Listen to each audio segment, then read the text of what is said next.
नमस्कार, जनसत्ता देख रहे हैं आप। मैं हूं डॉक्टर दिग्विजय सिंह और वक्त हो गया है दिन भर की बड़ी खबरों का। सूर्य ग्रहण के बाद चंद्र ग्रहण की बातें शुरू हो गई हैं। क्यों शुरू हो गई हैं वो हम आपको बताएंगे, मगर उसके अलावा भी आज खबरों में बहुत कुछ है। अरविंद केजरीवाल ने मांग की है कि नोट पर 100, 1000, 500 के जो नोट हैं उन पर गांधी जी की नहीं बल्कि गणेश लक्ष्मी की फोटो होनी चाहिए। और उसके बाद बीजेपी भी तमतमा गई है, उन्हें फर्जी हिंदू बता रहा है कोई, तो कोई उनको राक्षस कालनेमी से उनकी तुलना कर रहा है। बड़ा बवंडर मच गया है गणेश लक्ष्मी की फोटो नोटों पर लगाए जाने की आम आदमी पार्टी की मांग के बाद। उधर कांग्रेस की कमान अब ऑफिशियली मल्लिकार्जुन खड़गे के हाथों में आ गई है और अध्यक्ष बनने के साथ ही उन्होंने ऐलान किया है कि जनाब पार्टी में 50% पद जो है वो 50 साल से कम उम्र के लोगों को मिलेंगे। ऋषि सुनक जो भारतीय मूल के हैं और ब्रिटेन में पीएम बने हैं, उनको लेकर भी बड़ी खबरें हैं। और साथ में खेल की दुनिया से भी एक खास खबर है, क्यों टीम इंडिया रूठ गई, नाराज हो गई, ये सब कुछ आपको मिलेगा आज के बुलेटिन में। तो चलिए शुरू करते हैं। अरविंद केजरीवाल दिल्ली के मुख्यमंत्री और आम आदमी पार्टी के संयोजक, उन्होंने कहा है कि नोटों पर भगवान गणेश और देवी लक्ष्मी की फोटो होनी चाहिए।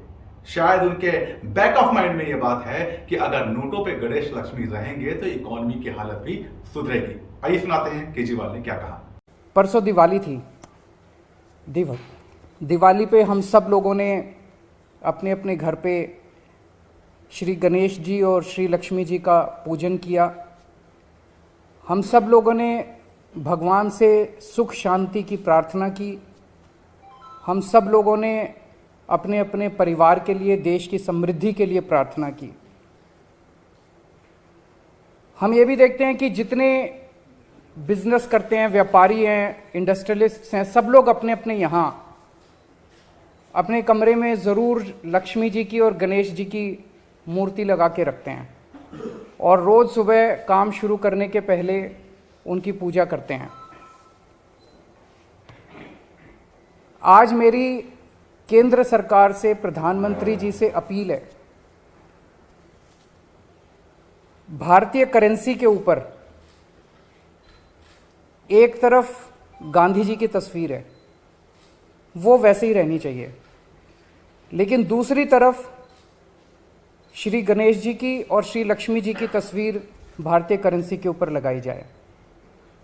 जैसा मैंने कहा कि हमें अपनी अर्थव्यवस्था को सुधारने के लिए, भारत को आगे तरक्की देने के लिए बहुत सारे एफर्ट्स की ज़रूरत है, लेकिन उसके साथ साथ देवी देवताओं के आशीर्वाद की भी ज़रूरत है। अगर भारतीय करेंसी के ऊपर एक तरफ गांधी जी की तस्वीर है वो एज इट इज़ रहे, दूसरी तरफ अगर लक्ष्मी जी की और गणेश जी की तस्वीर होगी, तो इससे पूरे देश को उनका आशीर्वाद मिलेगा।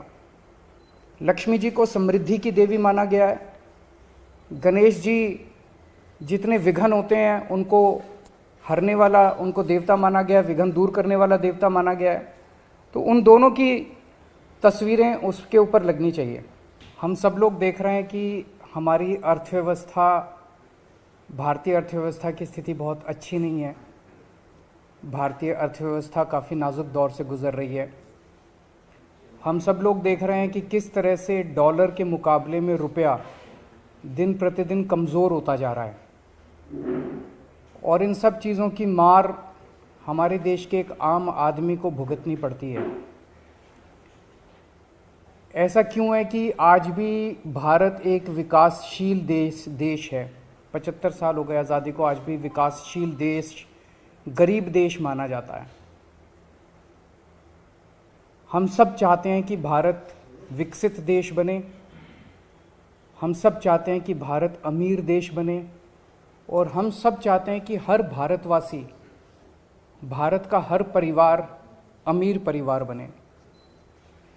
इसके लिए बहुत सारे कदम उठाने की ज़रूरत है, बहुत सारे स्टेप्स लेने की, बहुत सारे एफर्ट्स करने की ज़रूरत है। हमें बड़ी संख्या में स्कूल खोलने हैं, हमें बड़ी संख्या में अस्पताल बनाने हैं, हमें बड़ी संख्या में बहुत बड़े स्तर के ऊपर बिजली का, सड़कों का, इंफ्रास्ट्रक्चर को तैयार करना है। लेकिन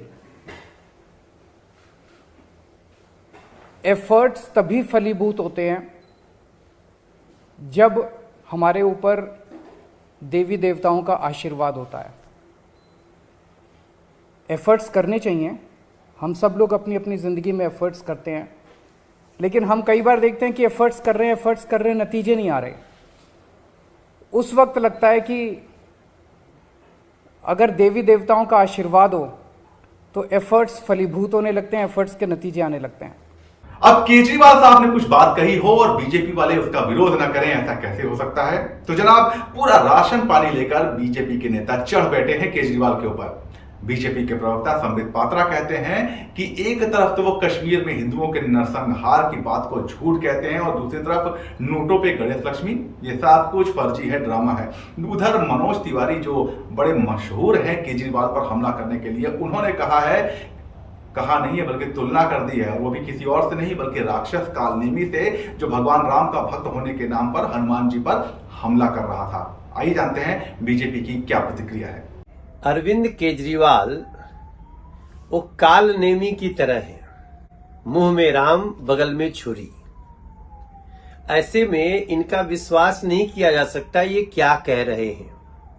अगर सही मायने में आप इस बात पे गंभीर हैं कि नोट के ऊपर लक्ष्मी जी और गणेश जी की फोटो आनी चाहिए, तो आपको तुरंत अपने मंत्री इमरान हुसैन से और अमानतुल्ला खान अपने विधायक से इसकी प्रेस कॉन्फ्रेंस करानी चाहिए, ताकि ये पता किया जा सके कहीं आप सिर्फ राजनीति तो नहीं कर रहे हैं इस पे। और दूसरी चीज, जो आपके मंत्री और आपके प्रदेश अध्यक्ष लगातार हिंदू देवी देवताओं को गाली दे रहे हैं, राम कृष्ण ब्रह्मा विष्णु महेश सबके अस्तित्व पे ही प्रश्न उठाते हैं, उनको तुरंत आपको अपनी पार्टी से सस्पेंड करना चाहिए। तब हम समझेंगे कि अरविंद केजरीवाल आप कहीं से इस प्रस्ताव पे सीरियस हैं। वैसे हमें पता है गुजरात में जो सर्वे हुआ है उसमें आम आदमी पार्टी को 0 सीट आ रही है। क्या से क्या हो गया देखते देखते। वाकई अगर अरविंद केजरीवाल जी की राजनीति को देखा जाए, अरविंद केजरीवाल जी के पॉलिटिक्स को देखा जाए, तो किस प्रकार से यू टर्न किया जाता है, आज ये हमारे सामने पूर्णतः उतर के आ रहा है।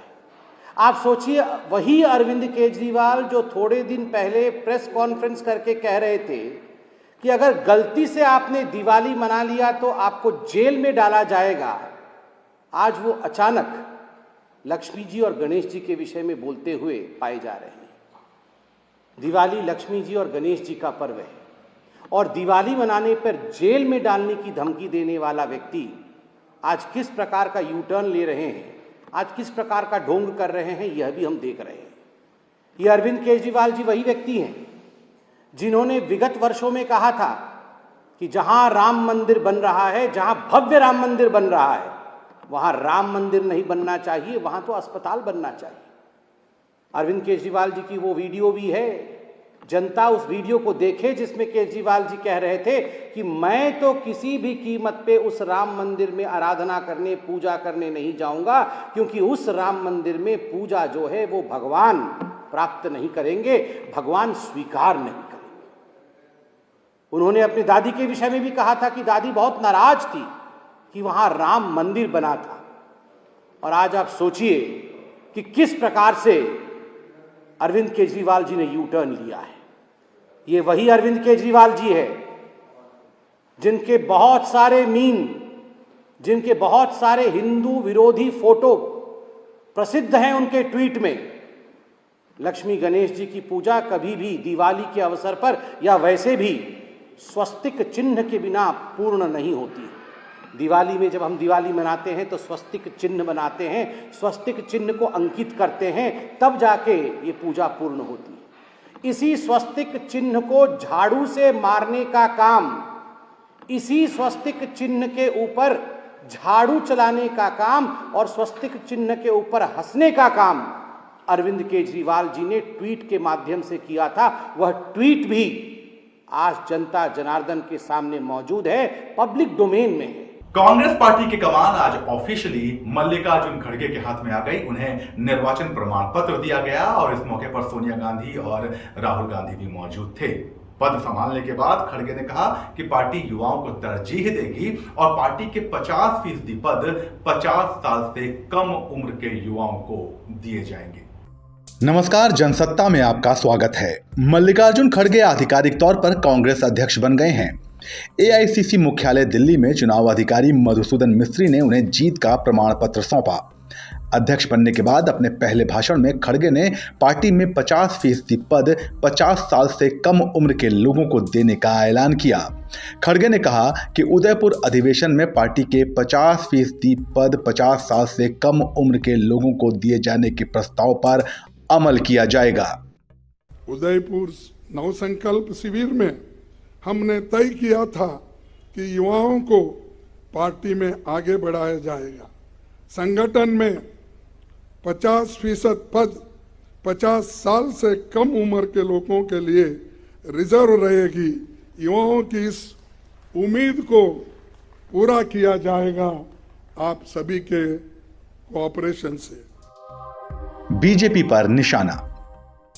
अध्यक्ष पद की जिम्मेदारी संभालने के बाद खड़गे ने कहा कि उनके लिए ये भावुक क्षण है कि एक सामान्य कार्यकर्ता को भारतीय राष्ट्रीय कांग्रेस का अध्यक्ष चुनकर ये सम्मान दिया गया है।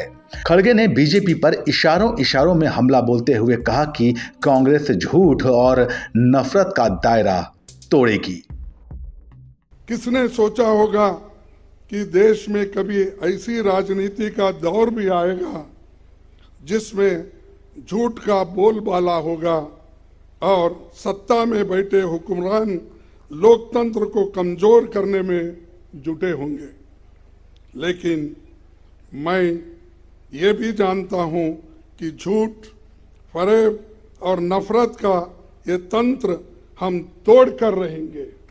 खड़गे ने कहा कि मैं जानता हूं कि ये कठिन वक्त है। कांग्रेस ने जिस लोकतंत्र की स्थापना की थी उसे बदलने की कोशिशें लगातार जारी हैं। भारत जोड़ो यात्रा के लिए राहुल गांधी को धन्यवाद। इससे पूरे देश में नई ऊर्जा का संचार हो रहा है। सोनिया को मिली राहत। इस मौके पर कांग्रेस की अंतरिम अध्यक्ष रही सोनिया गांधी ने कहा कि खड़गे को कांग्रेस अध्यक्ष पद की कमान सौंपकर वो राहत महसूस कर रही हैं। उनके सिर से एक बड़ा बोझ उतर गया है। उन्होंने खड़गे को बधाई देते हुए कहा कि सबसे अधिक संतोष इस बात का है कि जिन्हें अध्यक्ष चुना गया वो एक अनुभवी और धरती से जुड़े नेता हैं। एक साधारण कार्यकर्ता के रूप में काम करते हुए उन्होंने अपनी मेहनत और समर्पण से इस ऊंचाई को हासिल किया है। सोनिया ने अपने कार्यकाल के लिए कांग्रेसी नेताओं और कार्यकर्ताओं को धन्यवाद भी दिया। मैं बहुत प्रसन्न हूँ। सच कहूँ तो बड़ी राहत महसूस कर रही हूँ। सबसे अधिक संतोष इस बात का है कि अपने अपने विवेक से जिन्हें अध्यक्ष चुना है वे एक अनुभवी नेता है, धरती से जुड़े हुए नेता है, एक साधारण कार्यकर्ता के रूप में काम करते हुए अपनी निष्ठा से, अपनी मेहनत से, अपनी लगन से और अपने समर्पण से इस ऊंचाई तक पहुंचे हैं। खड़गे के अध्यक्ष पद संभालने के कार्यक्रम में राहुल गांधी समेत कांग्रेस के तमाम वरिष्ठ नेता मौजूद थे। आपकी खड़गे को लेकर क्या राय है, हमें कमेंट सेक्शन में बताइए और राजनीति की खबरों के लिए बने रहिए जनसत्ता के साथ। नमस्कार। अब बात सूर्य ग्रहण की। सूर्य ग्रहण वैसे तो मंगलवार को था, लेकिन बुधवार को भी इसकी अच्छी खासी चर्चा हुई। ये जाना गया कि सूर्य ग्रहण कहां कहां कैसे कैसे दिखा, इसको लोग सर्च करते रहे, मगर सबसे ज्यादा वायरल हुआ उत्तर प्रदेश के मुख्यमंत्री योगी आदित्यनाथ का वो वीडियो जिसमें वो गोरखपुर की वेधशाला में बैठकर आंशिक सूर्य ग्रहण को देखते हुए पाए गए थे। देखिए, यह ब्रह्मांड की अद्भुत घटनाओं में से एक है।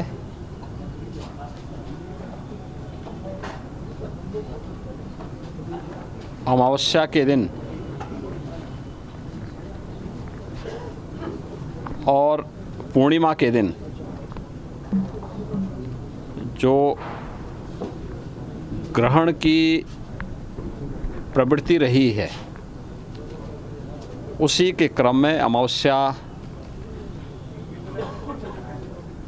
के अवसर पर आज सूर्य ग्रहण की घटना को यहाँ पर देखने का एक अवसर प्राप्त हुआ है। मैं स्वयं भी आया था, तो मेरी जिज्ञासा थी कि वास्तव में यहाँ पर ब्रह्मांड की इस अद्भुत घटना को कैसे देखा जाना चाहिए और किस रूप में क्या सावधानी रखी जानी चाहिए। तारामंडल गोरखपुर की ओर से इसकी व्यवस्था की गई थी। मुझे लगता है इस हमारे ब्रह्मांड में बहुत कुछ जानने और सीखने की जिज्ञासा है, और उसके बारे में जो रहस्य भरे पड़े हैं, उन रहस्यों को उद्घाटित करना बाकी है। और अगर उस पर हम सब हमारे इस फील्ड से जुड़े हुए विशेषज्ञ कार्य करेंगे तो हम लोग मानव कल्याण के मार्ग को और अच्छे ढंग से प्रशस्त करने में सफलता प्राप्त हो सकती है। मैं केवल उसी जिज्ञासा के साथ आज यहाँ पर आया था। एक अच्छी व्यवस्था इन लोगों ने की थी यहाँ पे, इन सभी उस रहस्य को देखने के लिए भी। और हम लोगों ने देखा कि आंशिक सूर्य ग्रहण को हम लोगों ने देखा। इसके अलावा यहाँ पर क्या क्या गतिविधियाँ चल रही हैं उसको भी अवलोकन किया। विज्ञान और शास्त्र कुछ अलग अलग कहते हैं। शास्त्र और विज्ञान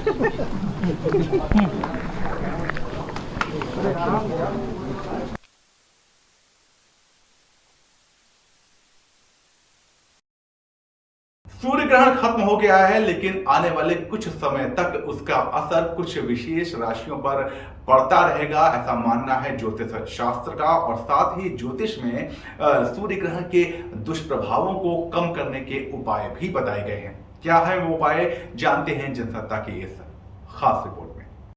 पूरी दुनिया में सूर्य ग्रहण दिखाई दिया। भारत के कई शहरों में सूर्य ग्रहण को देखा गया। देश में सबसे पहले इसे अमृतसर में शाम 4:19 पर देखा गया। इसके बाद मुंबई में शाम 6 बजे तक सूर्य ग्रहण दिखाई दिया। ज्यादातर जगह ग्रहण सूर्यास्त के साथ ही खत्म हो गया। ज्योतिषियों के अनुसार यह आंशिक सूर्य ग्रहण 6 राशि के जातकों को अगले 1 महीने तक परेशान कर सकता है। चलिए आपको बताते हैं ये कौन सी राशियां हैं और इन पर क्या असर पड़ेगा। मेष राशि से 7वें घर में तुला राशि है, जिसमें ये ग्रहण लगा है। मेष राशि वालों को अपने दाम्पत्य जीवन पर ध्यान देना होगा, और अगर कोई काम कर रहे हैं तो अगले 1 महीने तक उसका नतीजा नहीं मिल पाया तो परेशान न हो, क्योंकि ये ग्रहण का असर हो सकता है। इस दौरान धन का लेन देन न करें। ग्रहण के बाद स्नान करके गुड़ का दान करें।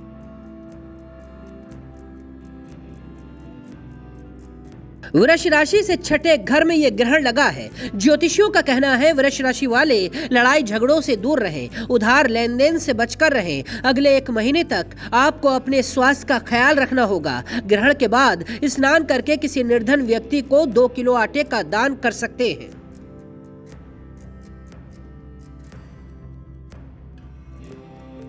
मिथुन राशि से 5वें घर में ग्रहण लगा है। मिथुन राशि वाले वाणी पर संयम रखें, कार्य क्षेत्र में जल्दबाजी न दिखाएं। अगले 1 महीने तक लंबी यात्राओं को टाल दें। अगर मजबूरन यात्रा करनी पड़े तो पूरी सावधानी बरतें। ग्रहण के बाद स्नान करके गरीबों को हरे फल का दान कर सकते हैं। सिंह राशि का स्वामी सूर्य होता है। सिंह राशि के जातक ग्रहण के दौरान शांत रहें, क्रोध न करें, किसी को अपशब्द न कहें। ग्रहण के बाद स्नान करके किसी गरीब को 1 किलो गुड़ का दान करें। साल का आखिरी सूर्य ग्रहण इसी राशि में लगा है। तुला राशि वालों को इस वक्त बहुत संभल कर रहना होगा। क्रोध से बचें, घर में कलह न करें। बिजनेस या जॉब करने वाले लोग 1 महीने तक सोच समझकर कोई निर्णय लें। खर्चों पर नियंत्रण रखें और लंबी दूरी की यात्रा से बचें। ग्रहण के दौरान अपने इष्ट देव के मंत्रों का जाप करें। मकर राशि शनि की राशि है। मकर राशि वालों को आने वाले 1 महीने तक अपने स्वास्थ्य का ख्याल रखना होगा। कोई भी बड़े फैसले जल्दबाजी में नहीं लेने हैं। अपने प्रोफेशन में हर काम सावधानी के साथ करना है। उतावलेपन से बचें और क्रोध न करें। ग्रहण के बाद स्नान करके अपने घर के मंदिर में पूजा करें और किसी गरीब को 1 किलो आटे का दान करें। बाकी खबरों के लिए देखते रहिए जनसत्ता.com। सूर्य ग्रहण खत्म हुआ और अब साल के आखिरी चंद्र ग्रहण की बातें होने लगी हैं। हर कोई जानना चाह रहा है कि चंद्र ग्रहण कब लगेगा। दीपावली के अगले दिन सूर्य ग्रहण लगा और देव दीपावली पर चंद्र ग्रहण की बात कही जा रही है।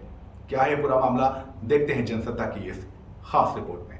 कार्तिक महीने को हिंदू धर्म में त्योहारों का महीना कहा जाता है। इस साल कार्तिक महीना कुछ वजहों से खास माना जा रहा है। इस साल कार्तिक महीना ग्रहण की वजह से और भी खास हो गया है। इस साल दिवाली के ठीक 1 दिन बाद सूर्य ग्रहण लगा है, तो वहीं इस साल अनोखा संयोग भी बन रहा है। देव दिवाली पर चंद्र ग्रहण लग रहा है। आपको बता दें कि महज 15 दिन में लग रहे 2 ग्रहणों का सभी राशि के जातकों के जीवन पर बड़ा असर पड़ेगा। लेकिन कुछ ऐसी भी राशियां हैं जिन पर इस ग्रहण का कुछ ज्यादा ही प्रभाव पड़ेगा। तो आइए जानते हैं इस रिपोर्ट में कब मनाई जाएगी देव दिवाली और किन राशियों पर डालेंगे प्रभाव। कब लगेगा चंद्र ग्रहण? दरअसल अगले महीने 8 नवंबर को चंद्र ग्रहण होने की वजह से इस बार देव दिवाली 1 दिन पहले ही यानी 7 नवंबर को ही मनाई जाएगी। देव दीपावली के दिन लगने वाला चंद्र ग्रहण 8 नवंबर 2022 को दोपहर 1:32 से लेकर 7:27 तक लगेगा। कहां दिखेगा चंद्र ग्रहण? 8 नवंबर को लगने वाले चंद्र ग्रहण भारत में कोलकाता, सिलीगुड़ी, पटना, रांची, गुवाहाटी आदि स्थानों पर देखा जा सकेगा। दुनिया में देव दीपावली के अगले दिन चंद्र ग्रहण उत्तरी और पूर्वी यूरोप, एशिया, ऑस्ट्रेलिया, प्रशांत महासागर, हिंद महासागर, उत्तरी अमेरिका और दक्षिणी अमेरिका के अधिकांश हिस्सों में देखा जा सकेगा। ग्रहण किन किन राशियों पर डालेगा असर? देव दीपावली पर लगने वाले सूर्य ग्रहण का वृश्चिक, वृषभ, कन्या और मिथुन 4 राशियों के जातकों पर काफी प्रभाव रहने वाला है। इन राशियों के जातकों को इस दिन संभल कर रहने की जरूरत है। साथ ही ज्योतिष की सलाह की उपाय करने की जरूरत है। इस राशि के जातकों को ग्रहण के दौरान संभल कर रहने की जरूरत है। इस दौरान पैसे से जुड़ा कोई भी काम आपको करने से पहले काफी विचार करना होगा, वरना आपको बड़ा आर्थिक नुकसान हो सकता है। वृषभ राशि के जातकों के लिए भी चंद्र ग्रहण शुभ नहीं है। आपको इस दौरान अपनी सेहत का खास ख्याल रखना होगा। ग्रहण के दौरान कोशिश करें कि किसी भी नए काम की शुरुआत करने से दूर रहें। साथ कुछ जरूरी मंत्रों का जाप करें जिससे आप पर ग्रहण का असर कम हो सके। कन्या राशि के जातकों को ग्रहण के दौरान पूरे 15 दिन तक सावधान रहने की जरूरत है। किसी भी तरह के अनावश्यक खर्च से दूर रहें, यही आपके लिए अच्छा होगा। अन्यथा आपको जरूरत से ज्यादा खर्च उठाना पड़ सकता है। ये दोनों ग्रहण राशि के जातकों पर भी आर्थिक दृष्टि से ये ग्रहण बुरा असर डालने वाला है। इस दौरान आपके खर्चे काफी बढ़ सकते हैं और मानसिक तनाव की स्थिति भी आ सकती है। ऐसे में आपको बेहद सावधान रहने की जरूरत है। तो ये थी ग्रहण से जुड़ी हमारी रिपोर्ट। आपको रिपोर्ट कैसी लगी कमेंट सेक्शन में बताइए। साथ ही पूरे मामले पर आप क्या कुछ कहना चाहते हैं कमेंट बॉक्स पर लिखिए। बाकी देश दुनिया से जुड़ी खबरों के लिए बने रहिए जनसत्ता के साथ। धन्यवाद। पाकिस्तान पर जीत दर्ज करने के बाद टीम इंडिया सिडनी पहुंची और वहां रूठ गई, नाराज हो गई। दरअसल टीम इंडिया को जो नाश्ता मिला था वो बहुत ही खराब क्वालिटी का था, ठंडा था, टेस्टी भी नहीं था और इस वजह से गुस्से में टीम इंडिया ने प्रैक्टिस से भी इनकार कर दिया। वर्ल्ड कप T20 टूर्नामेंट शुरू हो चुका है और भारतीय टीम पाकिस्तान को करारी शिकस्त देने के बाद 27 अक्टूबर को नीदरलैंड्स के खिलाफ मुकाबला खेलने वाली थी। इसके लिए टीम इंडिया ने सिडनी पहुंचकर प्रैक्टिस सेशन में भी हिस्सा लिया था, लेकिन अब एक बड़ा विवाद चर्चा में आया है। टीम इंडिया के खिलाड़ियों ने खराब खाने को लेकर शिकायत की है। बीसीसीआई सूत्रों के मुताबिक मंगलवार को प्रैक्टिस सेशन के बाद लंच में जैसा खाना टीम इंडिया को मिला उससे भारतीय खिलाड़ी खुश नहीं है। भारतीय टीम के सदस्यों ने न्यूज़पेपर इंडियन एक्सप्रेस को बताया, फूड मानकों के अनुरूप नहीं था। अभ्यास सत्र के बाद हम सैंडविच नहीं खा सकते हैं। कुछ खिलाड़ियों ने मैदान पर फ्रूट्स खाए, जबकि बाकी ने होटल में खाना खाने का विकल्प चुना। इस विवाद के बाद टीम इंडिया ने नीदरलैंड्स के खिलाफ अपने मैच से आराम करने का फैसला किया है। बताया जा रहा है कि खिलाड़ियों को जो भी खाना दिया गया है उसकी गुणवत्ता खराब है और वो ठंडा भी था। बीसीसीआई ने इसकी शिकायत आईसीसी को कर दी है। बीसीसीआई के सूत्रों के मुताबिक टीम इंडिया ने इसके बाद अभ्यास सत्र नहीं किया, क्योंकि उसे सिडनी के उपनगर ब्लैक टाउन में एक अभ्यास स्थल की पेशकश की गई थी, लेकिन उन्होंने मना कर दिया क्योंकि ये उस होटल से 42 किलोमीटर दूर है जहां वे ठहरे हुए हैं। असम में चक्रवात सितरंग के चलते स्थिति अभी भी चिंताजनक बनी हुई है। असम राज्य आपदा प्रबंधन प्राधिकरण के कारण यहां सितरंग की वजह से करीब 83 गांवों के 1100 से ज्यादा लोग प्रभावित हुए हैं। चक्रवात के चलते हुई भारी बारिश में बड़ी तादाद में घरों को नुकसान हुआ है। अधिकारियों द्वारा दी गई जानकारी के मुताबिक चक्रवात के कारण करीब 325 हेक्टेयर फसलों को नुकसान पहुंचा है। सोमवार रात आए चक्रवाती तूफान के कारण राज्य के नगांव जिले के विभिन्न हिस्सों में कई पेड़ और बिजली के खंभे उखड़ गए। रिपोर्टों के अनुसार तूफान के कारण मध्य असम जिले के कालियाबोर, बामुनी, सकमुथिया, चाय बागान और बोरली गांव क्षेत्रों में कई घर क्षतिग्रस्त हो चुके हैं। चक्रवात के चलते भारी तबाही के बीच राहत की खबर ये है, अभी तक किसी जनहानि की सूचना नहीं दी गई है। रूस यूक्रेन के बीच युद्ध अभी भी जारी है और पिछले कुछ दिनों में रूसी हमले यूक्रेन में बढ़े हैं। वहीं भारत ने मंगलवार को यूक्रेन में रह रहे अपने नागरिकों के लिए दूसरी एडवाइजरी जारी करते हुए यूक्रेन छोड़ने के लिए कहा है। इसके पहले 19 अक्टूबर को भारत ने एडवाइजरी जारी की थी और अपने नागरिकों को यूक्रेन की यात्रा करने के खिलाफ चेतावनी दी थी। वहीं इस वर्ष फरवरी और मार्च में जो छात्र यूक्रेन से भारत लौटे थे, उनमें से कई छात्र फिर से यूक्रेन चले गए थे। उनके लिए भी सरकार ने एडवाइजरी जारी करते हुए कहा था कि सभी छात्र अपनी सुरक्षा को देखते हुए तत्काल यूक्रेन छोड़ दें। भारतीय दूतावास की ओर से जारी एडवाइजरी में कहा गया है, 19 अक्टूबर 2022 को दूतावास द्वारा जारी एडवाइजरी के क्रम में यूक्रेन में सभी भारतीय नागरिकों को तुरंत यूक्रेन छोड़ने की सलाह दी जाती है। कुछ भारतीय नागरिक पहले ही सलाह के अनुसार यूक्रेन छोड़ चुके हैं। टीम इंडिया के बाद अब बात बीसीसीआई के पूर्व अध्यक्ष सौरव गांगुली की, जो बड़े बेआबरू होकर बीसीसीआई अध्यक्ष पद से हटाए गए हैं या यूं कहें हट गए हैं। अब गांगुली ने अपनी जुबान खोली है और बताया है कि बीसीसीआई से बाहर निकलने के बाद उनके आगे के क्या प्लान है। আবার ফিরে যাব আমার ऐसा कहें, जैसा मैंने कहा, बहुत अच्छा लगा यहाँ आके। थोड़ा सा फुटबॉल भी देखूंगा, प्रैक्टिस। देवाशीष दास से मेरा बहुत समय से चर्चा होता है, बात होता है।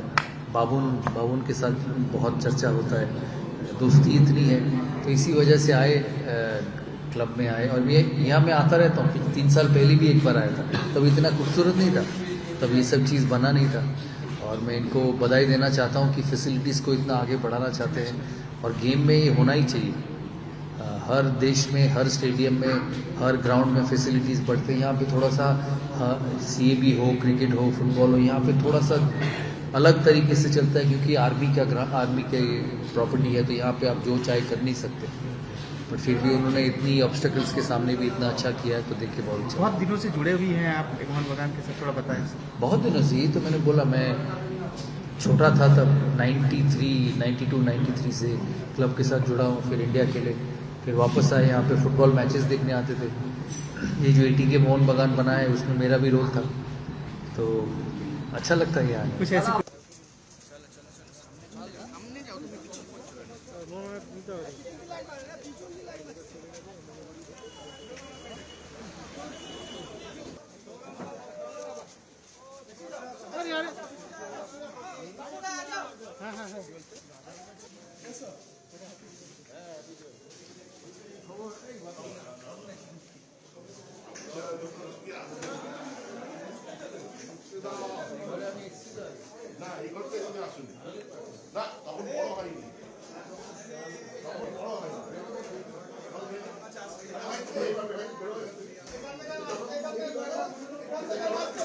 इंफोसिस के संस्थापक नारायण मूर्ति ने अपने दामाद ऋषि सुनक के ब्रिटेन के प्रधानमंत्री चुने जाने पर खुशी जताई है और भरोसा जताया है कि ब्रिटेन के लोगों के लिए सुनक एक राइट चॉइस होंगे। नारायण मूर्ति ने कहा कि उन्हें पहले से ही अपने दामाद पर पूरा भरोसा है और वो उन पर गर्व करते हैं।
ऋषि सुनक ब्रिटेन के प्रधानमंत्री बन तो गए हैं, मगर अब यूनाइटेड किंगडम की कमान संभालना कोई आसान काम नहीं है।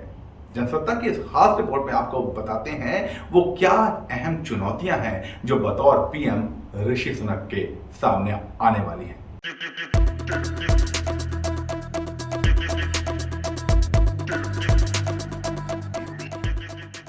पिछले दिनों ब्रिटेन की राष्ट्रपति लिज ट्रस ने इस्तीफा दे दिया था, जिसके बाद से ही कंजर्वेटिव पार्टी का नेतृत्व करने की रेस में ऋषि सुनक का नाम सबसे आगे चल रहा था। इस्तीफा देने से 45 दिन पहले ही ट्रस ऋषि सुनक को हराकर पीएम बनी थी, लेकिन उनके इस्तीफा देने के बाद ऋषि सुनक को कंजर्वेटिव पार्टी का नेता चुन लिया गया है। सुनक जल्द ही ब्रिटेन के नए प्रधानमंत्री के तौर पर कार्यभार संभालेंगे। ये पहली बार होगा जब कोई भारतीय मूल का व्यक्ति ब्रिटेन का प्रधानमंत्री बनेगा।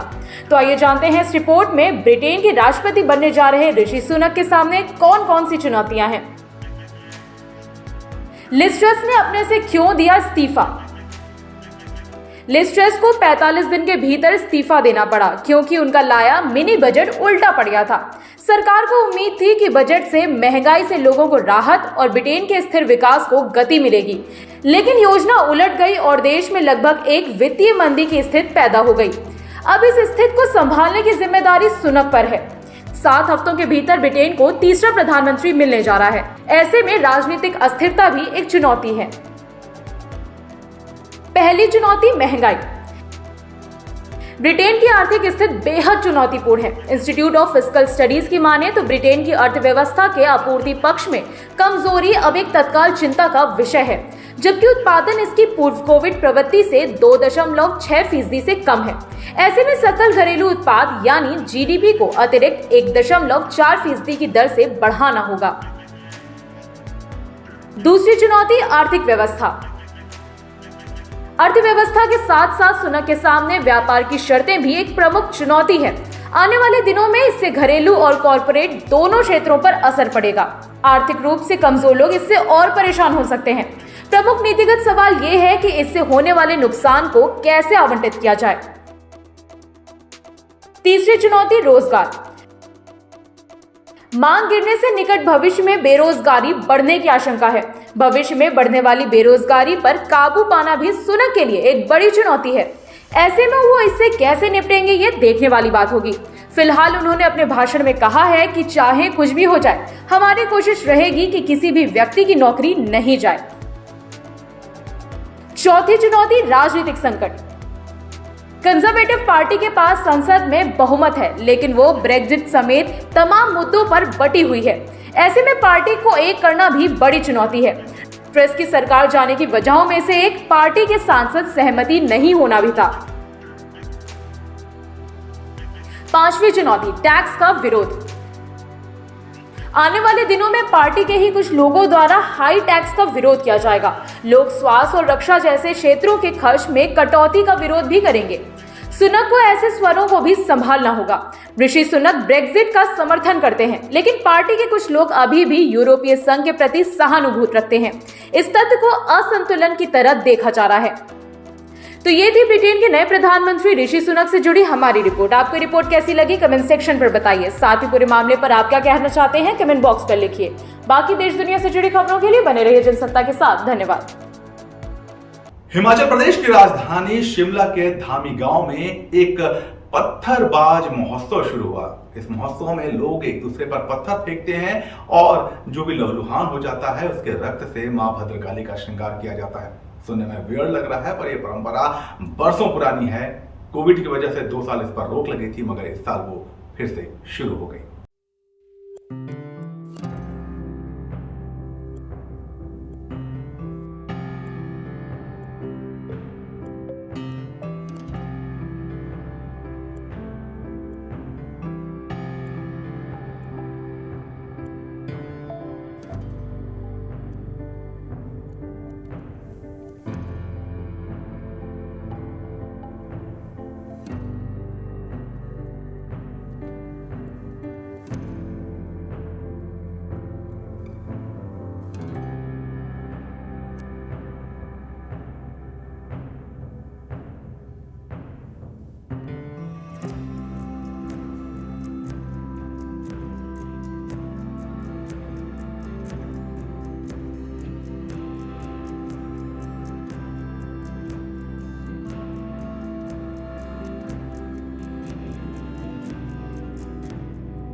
दिवाली के मौके पर पूरे पश्चिम बंगाल में काली पूजा का आयोजन किया गया और इस मौके पर जिस चीज ने लोगों का ध्यान सबसे ज्यादा अपनी ओर खींचा वो था धुनुची डांस। कोलकाता समेत पूरे पश्चिम बंगाल में धुनुची डांस के नजारे देखने को मिले। आइए आपको भी दिखाते हैं।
तो आज बुलेटिन में फिलहाल इतना ही, लेकिन जनसत्ता पर खबरों का सिलसिला जारी है। आपको सिर्फ बने रहना है जनसत्ता के साथ। अगर आपने अभी तक हमारा YouTube चैनल सब्सक्राइब नहीं किया है, हमारे Facebook पेज को फॉलो नहीं किया है, हमें ट्विटर पर फॉलो नहीं किया है, तो फौरन करें और बने रहें जनसत्ता के साथ, यानी कि खबरों के साथ। फिलहाल इस बुलेटिन में इतना ही। नमस्कार।